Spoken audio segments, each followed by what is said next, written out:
11월 2일 수요일 뉴송아의 온라인 큐티를 시작하겠습니다. 오늘 큐티의 본문은 출애굽기 25장 10절부터 22절까지고요. 제가 오늘 읽은 말씀은 21절, 22절 두 절의 말씀입니다. 속죄소를 궤 위에 얹고 내가 내게 줄 증거판을 궤 속에 넣으라. 거기서 내가 너와 만나고 속죄소 위 곧 증거궤 위에 있는 두 그룹 사이에서 내가 이스라엘 자손을 위하여 내게 명령할 모든 일을 내게 이르리라. 아멘. 오늘 여러분들과 함께 언약궤, 예배의 중심, 하나님의 말씀, 언약궤, 예배의 중심, 하나님의 말씀이라는 제목으로 큐티를 나누도록 하겠습니다. 샬롬, 오늘도 말씀으로 시작하신 여러분, 주님의 이름으로 축복합니다. 어제부터 출애굽기 후반부를 함께 나눈다고 했습니다. 전반부는 구원을 이야기했다면 후반부는 구원받은 이스라엘 백성이 살아가는 목적, 곧 예배에 대해서 이야기한다고 했습니다. 어제 말씀은 하나님께서 성막을 만들라라는 시작의 말씀을 하셨고요. 오늘 말씀은 성막의 중심인 언약궤에 대한 이야기를 하십니다. 여러분, 언약궤가 무엇입니까? 언약궤는 메고 다닐 수 있는 상자로서 그 안에 율법, 돌판을 넣어두도록 했고요. 그 언약궤는 성막 아무 곳에 두는 것이 아니라 성소의 가장 안쪽 공간인 지성소를 가리는 휘장 뒤에 두었던 언약궤지요. 그래서 오늘 말씀 보면요. 10절부터 14절까지는 궤에 대해서 설명하고요. 16절부터 20절까지는 속죄소를, 그리고 21절은 증거판에 대한 이야기를 합니다. 그러면서 22절 마지막에 뭐라고 이야기합니까?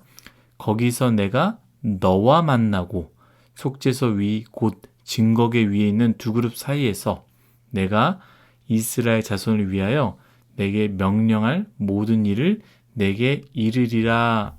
아멘. 내가 거기서 만나고 라고 이야기했습니다. 거기가 어디입니까?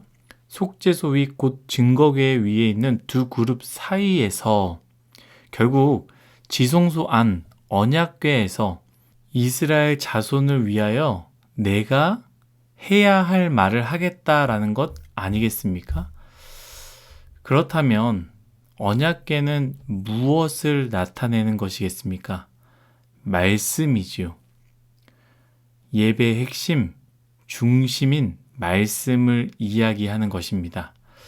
저는 첫째도 둘째도 셋째도 정말 중요한 것은 말씀이라고 생각합니다.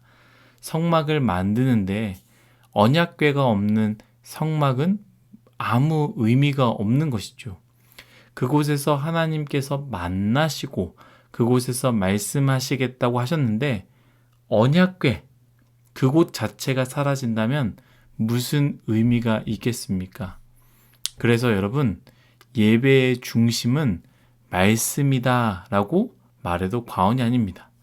하나님의 말씀이 없는 예배는 언약궤가 없는 성막과 다를 것이 없다라는 것이죠. 그래서 저는 오늘 큐티의 제목과 같이 언약궤, 예배의 중심, 하나님의 말씀이라고 하지 않았습니까?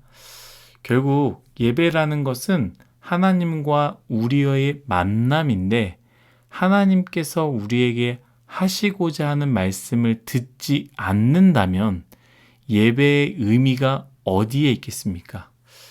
예전에 정말 유명한 찬양 집회 한번 가본 적이 있었는데요. 진짜 뜨겁고 감정을 터치하고 찬양을 하면서 많은 눈물도 흘리는 모습을 보았습니다.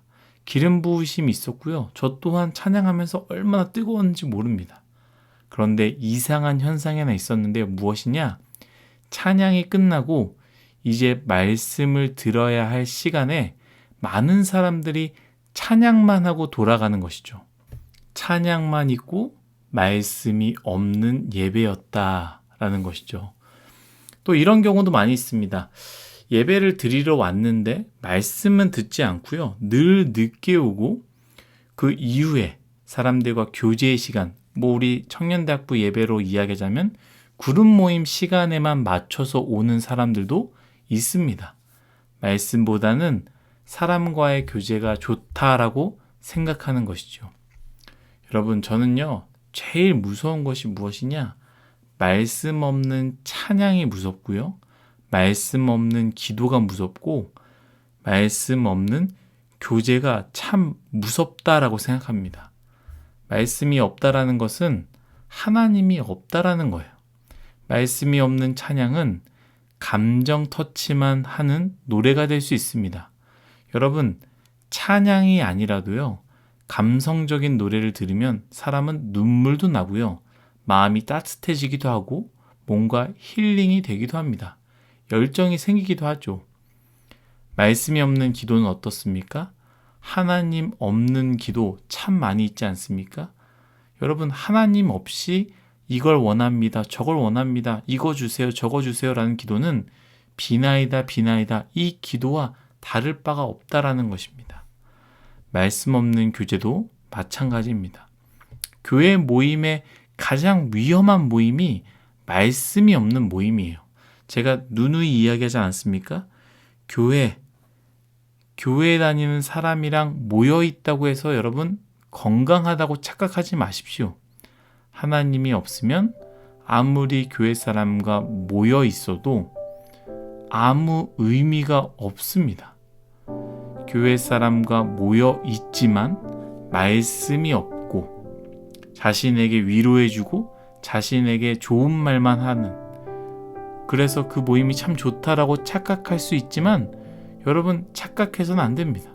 또한 교회 사람들과 모여서 교회를 욕하고 공동체를 욕하고 교육자를 욕하고 그룹장을 욕하고 그룹원을 욕하면 그것이 아무 의미가 없다라는 것이죠. 하나님이 없는 교제, 말씀이 없는 교제, 참 위험한 것입니다. 사랑하는 일송아 여러분, 예배의 중심은 말씀입니다. 하나님의 말씀, 선택하지 마십시오. 골라서 드리지 마십시오. 교회는 아무리 나오고 예배를 드리지만 아무런 변화가 없습니까?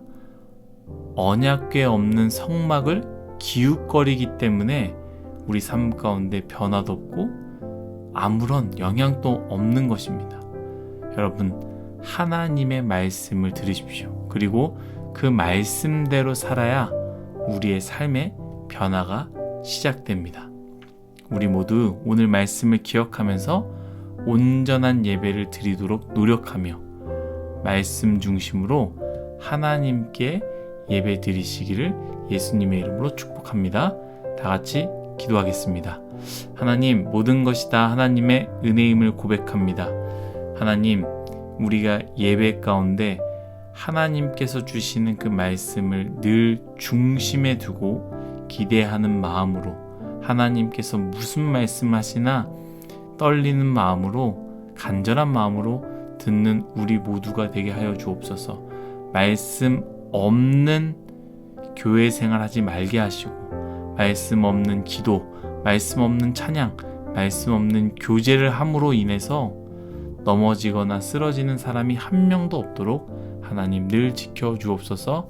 감사하며 예수님의 이름으로 기도드렸습니다. 아멘.